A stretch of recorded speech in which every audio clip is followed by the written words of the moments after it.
Why do my fingers hurt when I'm playing guitar? That's one of the most common questions that beginners ask, and today I'm going to show you 5 ways how you can overcome this.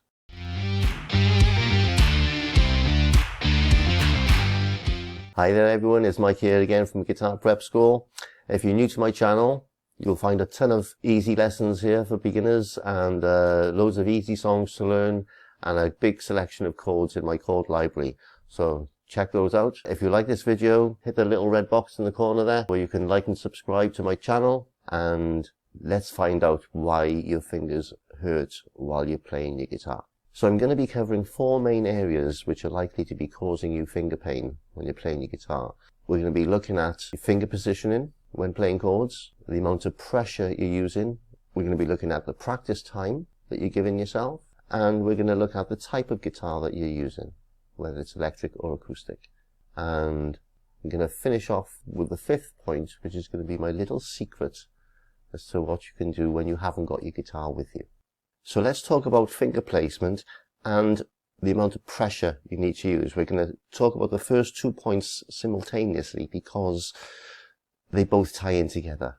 So let's talk about finger placement, or position, where you're positioning your fingers when you're pressing down on the strings. Now, the best place for your fingers to be is just behind the fret bar. Alright? So if I was to play the 2nd fret, for example, that would be the ideal place to play that note. Okay?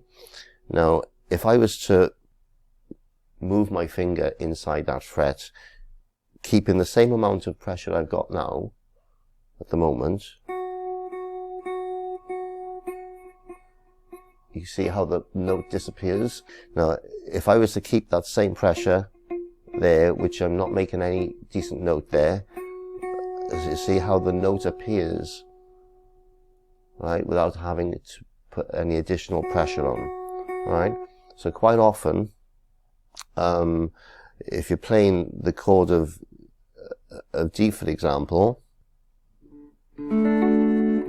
see where my 3rd finger is there on the 3rd fret, right? It's in the wrong position. It's too far back inside the fret. See if I move my finger up, you see how the note clears and I'm not putting any additional pressure on my finger. Now, there are some times when you're playing chords where you have no choice other than to use the middle part of the fret. For example, if you're playing the A major chord and you're playing it with all your 3 fingers, right? Well, there's no way you're going to get all 3 fingers close up to that fret. Alright, so sometimes it's a bit of give and take and you're just going to have to put up with it, with having to press a little bit harder there. Or you can play the A chord using the 1 finger like I do. Alright, I just don't bother using the top E string when I play the A. Right? It's all about where your fingers are inside the fret. It's all about making sure that they're more towards the fret bar there, right? Okay, sometimes you can get away with having your fingers in the middle of the fret, alright? But if it's too far back, you're going to be pressing harder. Right? You're going to have to press harder to get a clean sound. Alright? So if I was to just keep that pressure there and move my finger up without pressing any harder, you'll see how the note suddenly clears up when I get to the right position of that fret. Alright? So if your finger is in the wrong place in that particular fret, you're going to have to press harder and you're going to start getting pain in your fingers eventually. Alright? And another thing to bear in mind is if you're a total beginner and you haven't been playing for very long, your fingers are still going to be soft because you haven't developed the calluses that you need. Every guitarist develops calluses on the fingertips, right? The tips just go a little bit hard, but it takes time. If you're regularly practicing daily, your fingers will begin to harden up, and you won't get that pain so much and so often. Alright, your hands will get used to it. If you're right at the beginning of your journey, your hands are so soft that, you know, your fingers are not designed to be pressing against metal strings. They've got to get used to it. Alright, and the only way to do that is to keep practicing. So let's look at the third point now, which is the amount of practice time that you spend playing guitar. Now, when you're practicing and you start getting that pain in your fingers, stop. Just put your guitar down for 5 or 10 minutes. Let that pain just disappear, and then pick your guitar up again. Right? But don't play for too long once your fingers start hurting. Right?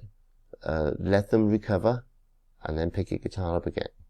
Right? And you'll find that over a period of a few weeks, that pain will decrease, bit by bit by bit by bit. Play guitar for 5 or 10 minutes. This is when your fingers are hurting. Right? Play guitar for 5 or 10 minutes. Once your fingers start hurting, you're going to want to keep carrying on. I know you're going to want to keep carrying on, but just put your guitar down, even if it's just for 5 minutes. Give your fingers that little bit of a breathing space, and then you can pick your guitar up again and have another 10-minute session. All right, little short spurts of little practices is better than battling it out and trying to play for a whole hour and you're in agony and you'll start splitting your skin. You get blisters. You don't want to be getting blisters. Okay? So the amount of practice time you spend while you're developing your strength in your fingers and your fingertips, you know, short little bite-sized pieces of practice sessions are better than one long session. Alright? Now the fourth point we're going to look at is the type of guitar you're using, whether it's electric or acoustic. Now, on an acoustic, you'll find that the action, what I mean by the action is where the strings are in relation to the neck of the guitar. How far away are the strings in relation to the neck of the guitar? On acoustic, they tend to be a little bit further away, so you have to press harder on an acoustic, right, to get the strings so that you can touch the fretboard, right? And especially the further up the neck you go, you know, they can be a few millimeters away from the fretboard. Whereas on an electric, you generally got a thinner neck and the strings are closer to the fretboard, so you haven't really got to press as hard as you do on an acoustic. And also with acoustic, you can get, like with a classical guitar, they generally have nylon strings, so they are a much softer touch to the finger, nylon strings. Great to start off on, but bearing in mind, you know, nylon strings will not develop your calluses as quick as metal strings will. Alright? So, a couple of things to bear in mind there. So the type of guitar you're playing does affect, on how much pain you'll get on your fingers. You know, the nylon strings won't give you as much pain, but bearing in mind you have to press on a bit harder on the strings because they're a little bit further away from the fretboard than they are on an electric. Alright, now I'm going to give you my secret tip on what you can do when you haven't got your guitar with you in order to develop your fingertips. All you need to do, and I'm sure you all carry some sort of card around in your wallet or in your pocket, right? Just get hold of your card, hold it as if you're holding your guitar neck, alright? But hold it in a way so that you're putting your fingertips right on the edge of the card, there, alright? And just press down on your tips against the card, alright? Just keep doing that for 5-10 minutes or whatever it is. You might be sitting on a bus going somewhere, you might be sitting down watching TV, right? And you can just be doing that, right? And you'll see by doing that, you know, you can see it's indenting my fingers there, just by pressing down on the card. Every little helps, right? So you can develop your fingers anytime. You don't even have to be playing your guitar. You can do that with your credit card. That's just a little secret tip that I discovered myself many years ago. I wasn't even old enough to have a credit card, so I used to take my mum's out of her wallet and use that one. Alright? So just to summarize quickly what we've done, we've looked at your finger placement, being in the right part of the fret. We've looked at the amount of pressure that you need to get clear notes. We've talked about the amount of practice time that you need to do before you stop and start again. And we've looked at the types of guitar that will make a difference on how much pain you're actually getting from your fingers. And I've given you my little tip of the day by using a card to harden your tips up. So if you have any questions on this topic or any other topic, just leave it in the comments below. I look forward to replying to any of your comments. And if you're interested in downloading my free guide, if you're at the beginning of your journey, it'll give you some more little helpful tips and advice on the best way to get started. And things like this in particular is included in that, things to avoid. Don't forget to hit that like and subscribe button, and hit the bell so you don't miss my future videos, and I'll see you all again soon.